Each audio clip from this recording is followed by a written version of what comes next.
Hi, this is Alexandros with Land of the Nerds. I'm here with Tom Cook, who has just about animated anything you've ever seen.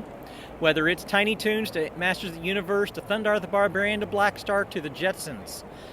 I promise you, if you've watched it, he's probably drawn it at least once, twice, and probably a good 1,000 times. So, Tom, my man, welcome to Fanfest. Nice here in to Phoenix. be here, sure. So the Arizona Cardinal Stadium, it's a little cold, and I apologize for that. I had nothing to do with the weather. Well, this is the first time I've been here, and I've had a good time. All right. So I had a couple of the kids give me some questions. So if you don't mind, I'm going to ask. Sure. If that's okay. One of them is, how many studios have you actually worked with? Boy, how many studios? I'd say they're probably about plus or minus 8 to 10, just depending on.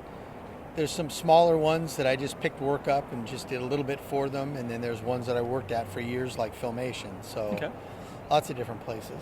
All right. Well, the one I want to know is, how did you know that you had finally made it as an artist, and were no longer a struggling artist? I figured I made it as an artist when they actually gave me a paycheck. That's a good way to do it. So I had been a bus driver in Los Angeles, and through a series of things that happened, I ended up getting a class that I could take at Hanna-Barbera to train me for possible future employment. And then I was in the class for 3 weeks, and they hired me out of the class. And so that's how I got started. And it was just awesome to be working somewhere that I grew up loving their cartoons, because, you know, Yogi Bear and Huckleberry Hound were all my childhood. So they hired you to draw for that first piece? Yeah, I was an assistant animator, and the first thing I ever worked on was Challenge of the Super Friends. And a thing called The New Fred and Barney Show, which was a Flintstones based show. I'm not familiar with that particular It was on many different Flintstone versions that came out. So a lot of people like to draw different characters, and you've drawn a grand many of them. What is your favorite non-character thing to draw? Favorite non-character thing? Yeah, like some like to draw shoes. Bill Watterson says he loves to draw water. Yeah, no. I'm not. I like drawing people. People? And characters, yeah. I don't like drawing back. That's one of the reasons I didn't want to become a comic book artist, is because you have to draw the backgrounds and all this other stuff. And I was just interested in drawing the characters. Yeah. Perfectly a fine answer as far as I'm aware, you know. I can't beat that. So, what is your favorite character that you invented? Well, I didn't invent any characters. Okay, so they were all given to you? Yeah, everybody. As an animator, you're down the line a ways where they write the story, the characters are already created. I just bring them to life. So I'm the one that made them move, and but everything was already designed, and I mean, I had model sheets to go by so that I could draw the characters, so that everybody that drew the characters would draw them the same. Okay. Because you can't have 40 different animators drawing Fred Flintstone different, otherwise it's going to look really weird. So we had things called model sheets that we kept. So a lot of artists either love drawing hands or love drawing feet or really love drawing specific parts of the body. What is your favorite? Well, I would say maybe faces. I mean, yeah, there's so many different things you can do to a face to make it different, and like different expressions, and you've certainly proven that. So I love doing that. Yeah. Okay. All right. Well, each studio requires or shapes sort of a different drawing style, and so what are you most comfortable with? What is your drawing style?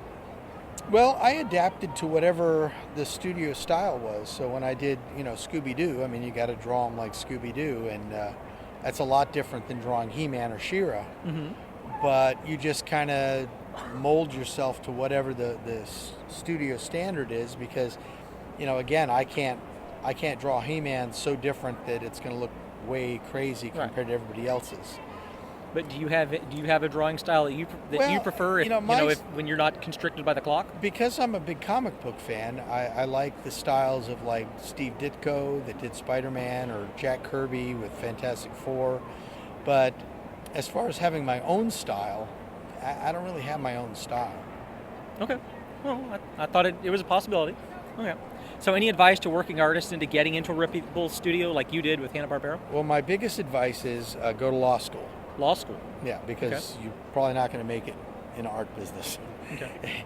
Being an artist is really hard. I was, I wasn't married, because sometimes you got a paycheck, sometimes you don't. So it was very difficult early on. Until I got established, then it wasn't so bad. But it's a rough thing to try to get into a business like that, because first off, moved to LA because that's where all the work is. That's where all the work is. And if you're an animator, there's really not much work left here in the US. You could be a storyboard artist, you could be a layout artist, but most of the animation's all done in the Philippines or Vietnam or, all over. But it's overseas, okay. Yeah. All right, well, that covers the 7 questions that I really had for you, my man. I mean, I really appreciate the help that you gave me. Hey, no problem. Kind of opening up my eyes as to the world of building an animation world. This is Alexandros for Land of the Nerds. I'd like to thank you for watching and attending here at Arizona Cardinal Stadium with Tom Cook, the animation super king. All right, we're out. Ha ha ha